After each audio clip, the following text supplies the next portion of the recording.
nongeye kubasuhuza mwese muherereye hose hirya no hino mu isi mbifuriza amahoro y'Imana ndetse no gukomeza kugubwa neza. Turi ku itariki 15 z'ukwezi kwa karindwi umwaka wa 2026. Biravugwa neza cyane ko rwose M23 ishobora kuba yamaze kuba yinjira mu mujyi wa Kalemie. Biragendana n'iki n'amagambo ya guverineri w'intara ya Tanganyika, aho rwose bivugwa neza cyane ko M23 ishobora kuba yamaze kuba yinjira mu mujyi wa Kalemie rwagati. Turaza kugenda tubigarukaho gatanu kuri gatanu, turebe uko byitwaye. Ese yamaze kuba igerayo koko cyangwa se n'ibyikango by'ubutegetsi bw'Ikinshasa bimeze bite? Turaza kugenda tubikomozaho gatanu kuri gatanu, turebe uko gahunda zimeze muri rusange. Ni mu gihe kandi tukiri muri aya makuru ndaza kubwira ko M23 biri kuvuga ko yamaze kuba ifata mpiri byibura Abarundi 230 n'abasirikare bari kurwana ku ruhande rwa Leta ya Repubulika ya Demokarasi ya Kongo mu bice bitandukanye by'uburasirazuba bw'icyo gihugu. Nabyo turaza kugenda tubikomozaho. Ese biragendana n'iki? Reka ne kwisiba mu magambo, tugiye kuza kubiva imuzini muzingo turebe uko gahunda zimeze. Ariko kandi ni inkuru tugiye kuza kugenda tugarukaho cyane zigendanye n'inkuru z'ubutasi ndetse n'inkuru zibanga ku rwego rukomeye cyane. Nk'ubwo ngubwo rwose amakuru ahantu yaturutse yemeza neza cyane ko rwose M23 ishobora kuba yamaze kuba igera mu mujyi wa Kalemie.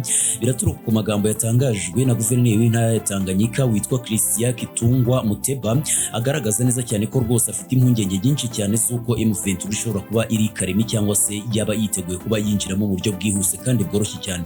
Turaza kugenda tubikomozaho gatanu kuri gatanu. Mu gihe kandi ayo makuru aturuka mu burasirazuba bwa Repubulika ya Demokarasi ya Kongo yemeza neza cyane ko rwose Abarundi barenga 230 bamaze kuba batabwa muri yombi cyangwa se bafatwa muri na M23. Nabyo ni mu mirongo y'imbere ku rugamba ikomeje cyane mu burasirazuba bwa Repubulika ya Demokarasi ya Kongo. Mu gihe kandi nk'uko twari tumaze kubabwira amakuru yacu atambutse, nari mbabwiye ko hari abofisiye batatu ba FARDC cyangwa se Repubulika ya Demokarasi ya Kongo bamaze kuba bagera n'ubundi mujyi wa Goma mu bigendanye no gukomeza kubahiriza gahenge. Ariko kandi imirwano y'ireke yakomeje kugenda ikaza umurego ku rwego rukomeye cyane. Ntabwo ndi buze gutinda muri aya makuru, ahubwo mba ndi kugira ngo kubite updates zihutirwa cyane cyangwa se amakuru agezweho, kugira ngo tugende tubana gatanu kuri gatanu. Ubundi icyizere cyo ni cyose, mukomeze kubana natwe hano kuri Afrigram TV. Njyewe nitwa Tuyiringire Ahmed, reka mbahereze ikaze muri aya makuru yacu ku buryo burambuye. Guverineri w'intara ya Tanganyika yo muri Repubulika ya Demokarasi ya Kongo, Kitungwa Muteba, yagaragaje impungenge nyinshi cyane z'uko abarwanyi ba M23 bashobora kwinjira mu mujyi wa Kalemie ku buryo bworoshye cyane, cyangwa se bashobora no kuba barinjiyemo mu buryo butazwi. Bashobora kwinjiramo mu buryo bworoshye. Ashimangira ko rwose inzego z'umutekano zatangiye kubahiga ndetse no gukaza ingamba zikomeye cyane zo kubuza kuhagera. Ni cyane cyane ko rwose ngo hari impungenge z'uko bashobora kuba barinjiyemo mu buryo bumwe cyangwa se ubundi.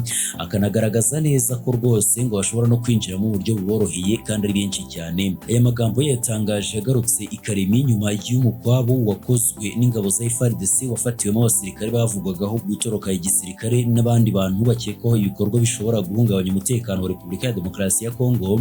Nibwo yatangaje ko rwose ngo M23 itazigera yemererwa kwinjira Kalemie, nubwo impungenge ari nyinshi cyane z'uko rwose ngo bashobora kuba bari muri uwo mujyi cyangwa se bari hafi yawo mu buryo bwo kwinjiramo mu buryo bworoshye cyane. Kitungwa yavuze ko Tanganyika itazigera iba indiri ya M23 cyangwa se abo yise intumwa zayo. Ati Tanganyika si ahantu ha M23 cyangwa se Abanyarwanda ntibazahagera. Abohereza intumwa cyangwa se binjira rwihishwa hano muri Tanganyika turabazi kandi tuzabahiga, batangire bahunge ubungubu. Tanganyika si ikiraro cya M23 cyangwa se u Rwanda, oya. Guverineri wa Tanganyika yavuze aya magambo mu gihe mu ntara ayoboye hari urwikekwe rw'uko rwose haba hari abarwanyi ba M23 baba baramaze kugerayo mu buryo bw'ibanga cyane cyangwa se mu buryo bwihishe cyane. Amakuru kandi aturuka muri iyi ntara avuga ko rwose hari abasirikare bo mu ngabo za Kongo Kinshasa bagombaga koherezwa mu mujyi wa Baraka, aho bagombaga kuva boherezwa kurwana na M23 ndetse na Twirwaneho, ariko baza kubyanga bagaragaza ko rwose nta bushobozi bafite bwo guhangana n'iriya mitwe, cyane cyane ko rwose ngo yagiye ikunda kubereka ubushobozi bukomeye cyane kandi buhambaye ku mirongo y'imbere ku rugamba, ndetse banagaragaza neza cyane ko rwose badashoboye kujya guhangana na M23 ndetse na Twirwaneho, kuko bigaragara ko ngo ubushobozi bwabo ari buke ndetse n'ibikoresho byabo bidashobora guhangana n'ibya23 n'ubundi muri rusange. Ni mu gihe kandi igisirikare cya Leta ya Repubulika ya Demokarasi ya Kongo FARDC kivuga ko mu mukwabo icyaje gukora ngo cyawufatiyemo abasirikare bari baratorotse igisirikare ndetse n'abantu bakekwaho ibikorwa bishobora guhungabanya umutekano wa Repubulika ya Demokarasi ya Kongo, ndetse bikanakekwa ko rwose ngo abasirikare bafashwe harimo intumwa za FCM 23 kandi ko rwose bazakora ibishoboka byose kugira ngo barinde ko M23 yakwinjira muri uyu mujyi n'ubundi. Abo bose bajyanywe muri gereza nkuru ya Kalemie aho bategereje ko dosiye zabo zisuzumwa n'inzego z'ubutabera bigendanye rwose n'ibyaha bigiye bitandukanye bakomeje kugenda bashinjwa n'ubutegetsi bw'Kinshasa.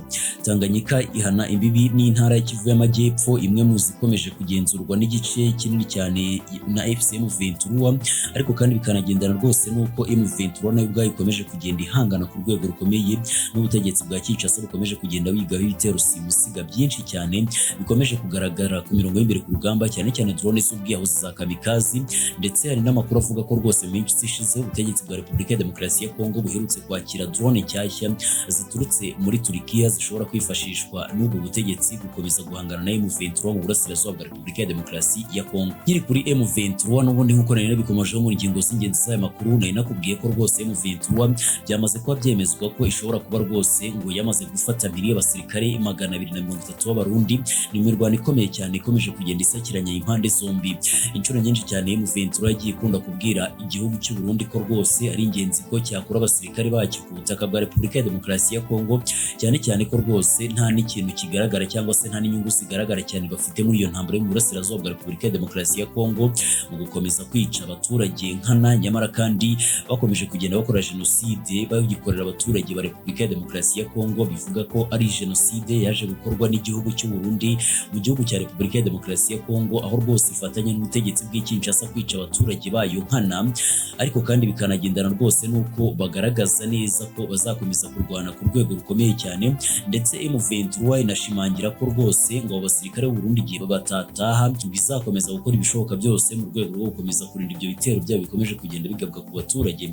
Ni muri urwo rwego rero n'ubundi iyo mikwabo ikomeye cyane cyangwa se iyo mirwano ikomeye cyane bivugwa ko ngo yasize abasirikare byibura 232 ngo batawe muri yombi na M23 n'ubundi muri rusange, ngo bakaba bafashwe mpiri n'ubundi muri rusange mu gihe bari ku mirongo y'imbere ku rugamba. N'Abarundi baje gufatanya n'ubutegetsi bwa Repubulika ya Demokarasi ya Kongo binyuze mu masezerano hagati ya Perezida Evariste Ndayishimiye ndetse na Perezida Felix Antoine Tshisekedi Chirombo n'ubundi muri rusange, ariko kandi bikanagendana rwose nuko imikwabo ndetse n'imirwano ikomeye cyane ikomeje kugenda ikorwa mu bice bitandukanye bya Repubulika ya Demokarasi ya Kongo, habe ku ruhande rwa FARDC igisirikare cy'igihugu ndetse no ku ruhande rwa M23 nayo ikomeje kugenda ishaka uburyo bwo gukomeza ibirindiro byayo ndetse no gukomeza kwagura ibirindiro. Birumvikana ko mu bihe biri imbere dushobora kumva indi nkuru ivuga ko rwose M23 yabiri mu gihe wa Kalemie nk'uko batangiye kugenda babihwihwisa. Birumvikana n'ubutegetsi bwa Kinshasa bwatangiye kugira impungenge imbere, ariko kandi bikanagendera rwose nuko bakomeje kugenda bihagararaho bagaragaza neza cyane ko rwose ngo bazakora ibishoboka byose mu gukomeza kurinda Kalemie ndetse no gukomeza kurinda Katanga ko M23 yakwinjiramo, ariko kandi amakuru yaremeza neza cyane ko yamaze kuba igeramo mu ibanga rikomeye cyane nk'uko amakuru y'ubutasi akomeza kugenda abigaragaza. Ntabwo nshaka kwizima amagambo nk'uko nari nabikubwiye, nari nakubwiye ko rwose ndaza gukomoza gato kuri izi ngingo ebyiri zonyine. Reba wasi yanditse subscribe kugira ngo tujye dukomeza kugenda tubana amakuru agiye atandukanye, ngira tuyiringire Ahmed. Reka ngaruke mu yandi makuru agiye atandukanye tuzakomeza kugenda tubanamo 5 kuri 5.